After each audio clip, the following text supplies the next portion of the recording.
Seconde partie de ce numéro de votre émission Planète Idéale consacrée au rôle des autorités locales dans la lutte contre les changements climatiques avec deux invités sur ce plateau. Dieudonné Kossi, directeur exécutif de la CEJUS, et puis le professeur Akoda Ayoadan, agrégé en droit privé, enseignant-chercheur à l'université de Lomé. Alors, monsieur Ayoadan, depuis, on l'a remarqué lors de ces conférences internationales qui se succèdent, les communautés à la base, les autorités locales se manifestent toujours. Est-ce que leur voix porte? Alors, moi, il me semble que leur voix porte, mais peut-être pas suffisamment. Peut-être pas suffisamment. Il y a effectivement des choses qui se font, des activités qui sont menées sur le terrain et qui permettent d'obtenir un certain nombre de résultats. Bien. Maintenant, au lieu d'attendre que tout vienne d'une décision de la capitale ou d'une quelconque autorité supérieure, pour nous, aujourd'hui, il y a une organisation collective de base à mener, à avoir pour travailler sur les solutions immédiates à trouver. Alors, M. Kossi, vous allez les réunir, ces autorités locales. Alors, quel est le message, la quintessence du message à leur livrer? Oui, mais merci. Je pense que aujourd'hui, et en fait à l'orée de cette conférence que nous organisons le 12 février prochain, il y a un certain nombre de messages clés à passer aux autorités locales. Vous savez, quand nous prenons, et le thème de la conférence c'est ville en transition, et quand nous prenons aujourd'hui la population mondiale, vous verrez que les villes ne représentent peut-être que 4 à 5% en fait en termes d'occupation de l'espace terrestre. Mais par contre, vous verrez que 70% en fait des énergies, de l'énergie qui est en fait produite ou dépensée et se fait en fait par les villes. Et quand vous prenez 60% en fait de la question des pollutions, de la pollution en fait de l'environnement dont nous parlons, et les villes en sont actrices. Et puis il y a aussi que les villes représentent aujourd'hui à l'échelle mondiale autour de 60% en fait du PIB. Ça veut dire que tous ces éléments réunis montrent l'urgence et l'importance en fait de l'action de ces autorités locales-là et de l'impact qu'ils peuvent avoir sur les changements de comportement, mais aussi le revirement en fait de la situation, la résilience avec et tout ce que nous avions observé jusqu'ici. Donc, je pense que c'est un message clair que nous passons aux autorités, aller à l'action, comme le disait le maire et de Paris, en fait, et à la COP 21 passée. Je pense qu'il est important aujourd'hui que les collectivités locales, les villes, les autorités locales, à l'échelle en fait locale, se saisissent de leurs responsabilités, et parce qu'ils en ont naturellement la légitimité à agir aujourd'hui en tant que de véritables acteurs et qui impactent positivement sur le changement de comportement, mais aussi l'amélioration du climat et de l'écosystème mondial. Alors, professeur, M. Kossi l'a évoqué lors de la COP 21, des villes, les communautés locales se sont véritablement mobilisées. Qu'est-ce qui justifierait cette frilosité au niveau africain? Est-ce que vous avez le sentiment que le même élan s'observe sur le continent? Il y a un certain nombre de choses qui se mettent en place, mais il faut aussi avoir conscience d'une certaine désorganisation de nos communautés à la base. Quand on regarde un peu l'évolution de notre pays, il y a un travail qui est fait au niveau des quartiers, au niveau des communes, etc. Mais on le voit bien, l'organisation n'a pas atteint son niveau de perfection. Bon, prochainement, il est dit que l'on organisera des élections locales pour mieux structurer le tout. Donc, à partir du moment où l'on n'a pas cette organisation-là, il est évident que l'action ne soit pas bien structurée pour permettre d'obtenir des résultats. Donc, l'idée aujourd'hui, c'est tout simplement de dire aux uns aux autres que, au fond, il y a une organisation qui peut être étatique, mais il y a une organisation qui peut être collective sans attendre, n'est-ce pas, un quitus du pouvoir central, mais une organisation des individus qui sont dans un endroit et qui sont impactés par les changements. Nous avons hérité de certains comportements, de certaines façons de faire. Utiliser une voiture, utiliser le pétrole, nous avons hérité de ces façons de faire. Nous avions des façons de faire traditionnelles qui gagneraient peut-être à être réétudiée, à être revisitée pour en identifier les éléments vertueux et permettre, n'est-ce pas, de promouvoir ces éléments vertueux. Donc, pour moi, l'organisation, à la base, est la clé. Alors, Monsieur Kossi, aujourd'hui, dans le cadre de l'atteinte des objectifs de développement durable, on parle des villes durables. Vous parlez des villes en transition.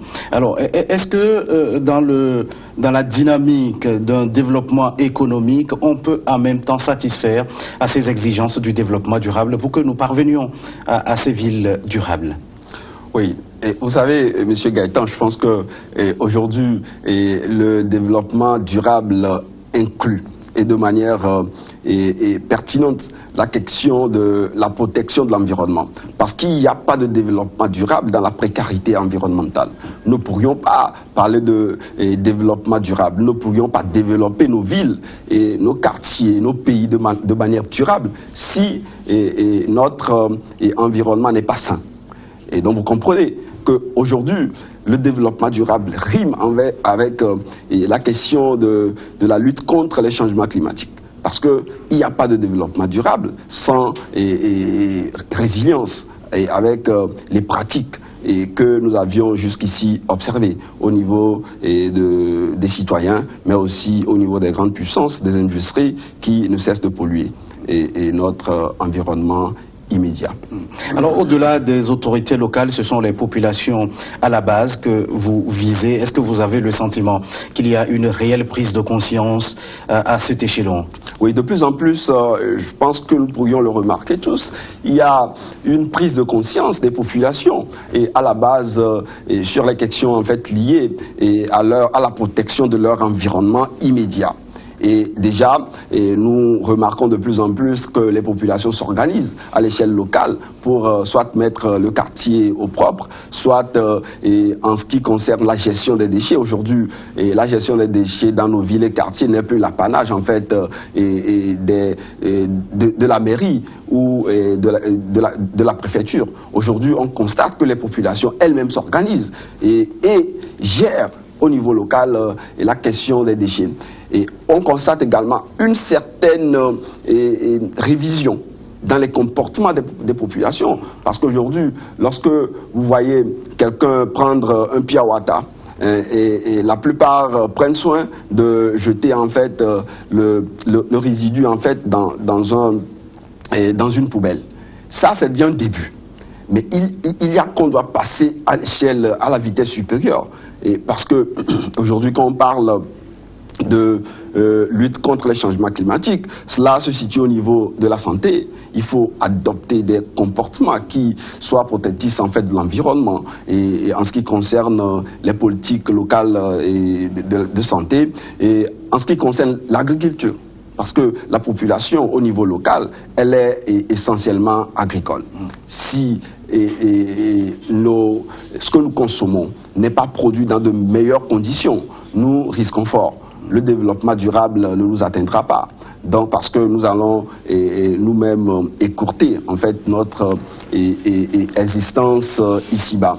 Donc, je pense qu'aujourd'hui, il y a une prise de conscience, mais il y a besoin d'éveiller, de jouer. Et c'est dans ce cadre-là que nous organisons cette conférence qui réunit un certain nombre d'experts, et aussi bien des théoriciens que des praticiens, qui auront cette responsabilité-là d'éveiller davantage les autorités locales sur l'urgence pour eux d'être des sentinelles dans leur milieu respectif, qui jouent le rôle peut-être d'éveil et de réveil des populations.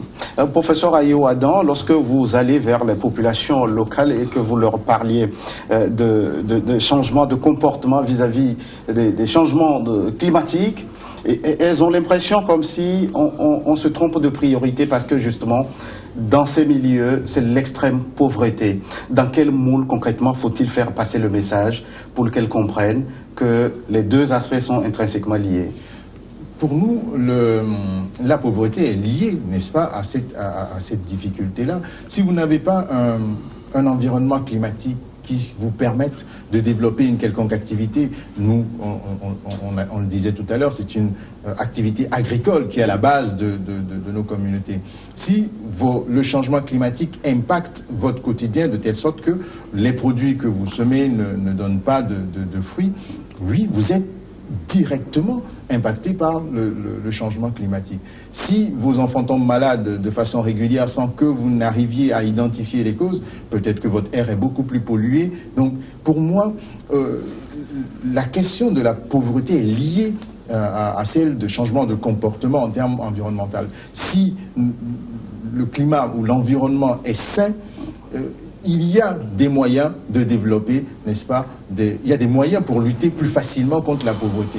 Et puis, bon, la pauvreté, c'est un concept global où aujourd'hui on a des indices, des critères pour les calculer. Pour moi, la pauvreté, on devrait l'évaluer au taux de bien-être de l'individu. Et le taux de bien-être de l'individu dépend fortement de son environnement. De son environnement. Alors, et professeur, vous êtes aussi préoccupé par l'amélioration du cadre législatif en matière de lutte contre les changements climatiques. Quels sont les défis à relever dans ce sens ? Alors, chez nous, il y a des efforts qui sont faits. Il y a des efforts qui sont faits. Des textes ont été votés récemment pour encadrer la lutte, n'est-ce pas, contre la pollution, pour protéger un peu mieux l'environnement. Alors la difficulté, c'est l'effectivité. Alors l'effectivité des textes. L'on ne peut pas continuer à voter des textes et ne pas les appliquer. Nous avons un arsenal juridique qui est pertinent, mais nous ne l'appliquons pas. Et si nous ne l'appliquons pas, nous n'obtiendrons pas des résultats. Et ça, c'est de l'apanage des pouvoirs publics. Si les pouvoirs publics ne se donnent pas les moyens d'assurer l'effectivité des textes, nous regresserons dans la lutte. C'est d'ailleurs la raison pour laquelle notre défi, c'est plutôt d'aller à la base pour ne pas attendre l'effectivité des textes, mais sensibiliser les individus à se saisir de cette question, puisque l'autorité publique ne fait pas ce qu'il faut pour assurer l'effectivité des textes. Monsieur Kossi, en jetant un coup d'œil dans l'agenda de cette conférence, je vois cette communication qui devrait tenter de répondre à cette question. L'option des énergies renouvelables, est-ce une innovation adaptée aux collectivités locales des pays du Sud ? Ah oui, je pense que aujourd'hui on ne peut pas parler en fait de changement climatique, de changement de comportement sans parler des énergies renouvelables, parce que nous sommes en Afrique. Et tout à l'heure le professeur le disait. Vous savez, aujourd'hui, on est confronté à un problème essentiel d'application et de mise en œuvre en fait des tests dont on s'est doté dans notre pays et aussi dans bien de pays africains. Tout simplement parce que les pouvoirs publics n'opèrent pas un transfert en fait législatif de compétences propres aux collectivités, aux autorités locales qui sont à même d'agir directement au niveau des communautés à la base. Et de ces compétences-là, il y a également l'option des énergies renouvelables à la base. Et aujourd'hui, il faut donner la possibilité aux autorités locales d'être, au niveau local, de mettre en œuvre des politiques qui soient dans la logique des énergies renouvelables. Par exemple, le solaire. Nous sommes en Afrique. Vous savez que aujourd'hui, comme je le disais, vous passez dans les rues de Lomé et le soleil vous frappe en fait à plein fouet. Donc, il faut qu'on en tire aussi des bénéfices. De sorte à ce que le citoyen lambda puisse directement avoir de l'énergie et qui ne soit pas de nature à polluer l'environnement. Parce que quand vous prenez le nucléaire, quand vous prenez un certain nombre d'éléments qui sont sources d'énergie aujourd'hui sur la planète, et ces éléments-là ne sont pas forcément respectueux en fait de la protection de l'environnement. Donc la transition écologique, c'est aussi une transition des énergies classiques vers les énergies que nous pourrions appeler des énergies renouvelables, qui sont beaucoup plus durables et qui protègent l'environnement local contre un certain nombre de risques, notamment liés au gaz à effet de serre. Dieudonné Kossi, merci d'être passé sur ce plateau. Vous êtes directeur exécutif de la CEJUS, la clinique d'expertise juridique et sociale. Et puis merci à vous, professeur Akoda Iouadan, agrégé en droit privé, enseignant-chercheur à l'université de Lomé. Merci d'être passé sur ce plateau. C'est nous qui vous remercions. Merci à vous qui êtes restés en notre compagnie. À très vite pour un nouveau numéro de votre émission Planète Idéale.